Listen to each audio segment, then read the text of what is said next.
যিশুর জন্মের দরকারটা কেন ছিল? এটা এমন একটা প্রশ্ন যা পুরো খ্রিস্টীয় বিশ্বাসের ভিত্তি। চলুন এই ব্যাপারটারই গভীরে ঢোকা যাক। যিশুর জন্ম কেন দরকার ছিল এটা বোঝার জন্য আমাদের কিন্তু একটু পেছনে যেতে হবে। মানে আগে তো জানতে হবে সমস্যাটা কি ছিল, তাই না? এমন কি ঘটল যে তার সমাধানের জন্য এত বড় একটা ঐশ্বরিক পদক্ষেপের দরকার পড়ল? বাইবেল যা বলছে একদম সহজ কথায়, সমস্যাটা ছিল পাপ। এই পাপের কারণেই মানুষ আর ঈশ্বরের মধ্যে একটা বিশাল দূরত্ব তৈরি হয়ে গিয়েছিল। এখন এই যে বিচ্ছিন্নতার কথা বলা হচ্ছে, এটা কিন্তু খুব ইন্টারেস্টিং। এটা শুধু মন খারাপ করে দূরে সরে যাওয়ার মতো কোনো ব্যাপার না। এটা এমন একটা বাধা, একটা দেয়াল, যা ভাঙার জন্য একটা বিশেষ একদম পারফেক্ট সমাধানের দরকার ছিল। এর উত্তর খোঁজা শুরু করতে হবে অনেক পুরনো কিছু প্রতিজ্ঞা বা প্রতিশ্রুতির মধ্যে। তার মানে যিশুর জন্ম কোনো হঠাৎ ঘটে যাওয়া ঘটনা ছিল না, একদমই না, বরং এটা ছিল শত শত বছর ধরে চলে আসা ভবিষ্যৎবাণীর একটা পরিকল্পিত পরিণতি। আর ঠিক এখানেই পুরো ব্যাপারটা আরও অসাধারণ হয়ে ওঠে। ঈশ্বর আর শুধু দূর আকাশের কোনো ধারণা হয়ে রইলেন না।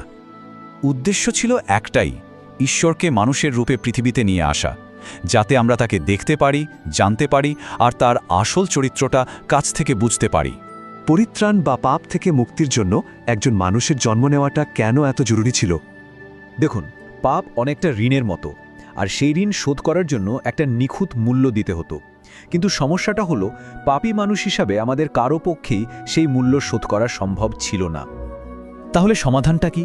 এখানেই যিশুর দ্বৈত প্রকৃতির ব্যাপারটা সামনে আসে। তিনি একদিকে ঈশ্বর, তাই নিষ্পাপ, আবার অন্যদিকে তিনি সম্পূর্ণ মানুষ। আর এই দুটো গুণের কারণেই তিনি সেই সেতু হতে পেরেছিলেন যা মানুষ আর ঈশ্বরের মধ্যকার দূরত্বটা মেটাতে পারত। কিন্তু ব্যাপারটা শুধু পাপের ঋণ শোধ করার মধ্যেই সীমাবদ্ধ ছিল না।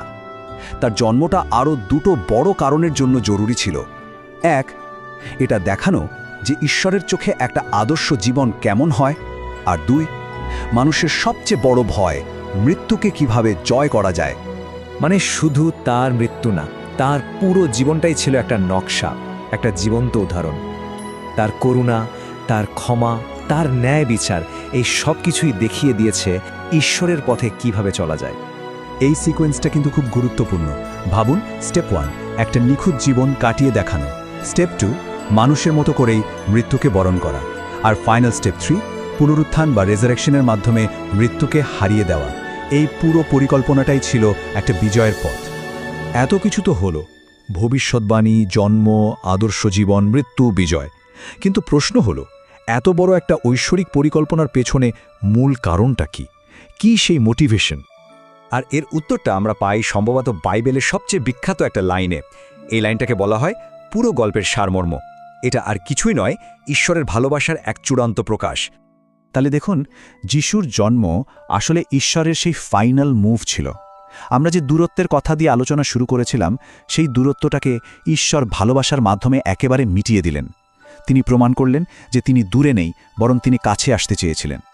তো সব মিলিয়ে যদি আমরা দেখি, যিশুর জন্ম শুধু ইতিহাসে ঘটে যাওয়া একটা ঘটনা নয়, এটা ছিল ঈশ্বরের মাস্টার প্ল্যানের একদম কেন্দ্রবিন্দু, যার লক্ষ্য ছিল মানুষকে উদ্ধার করা, ঈশ্বরের আসল রূপটা সবার সামনে তুলে ধরা, আর পাপ ও মৃত্যুর বাঁধন ছিঁড়ে অনন্ত জীবনের দরজাটা খুলে দেওয়া।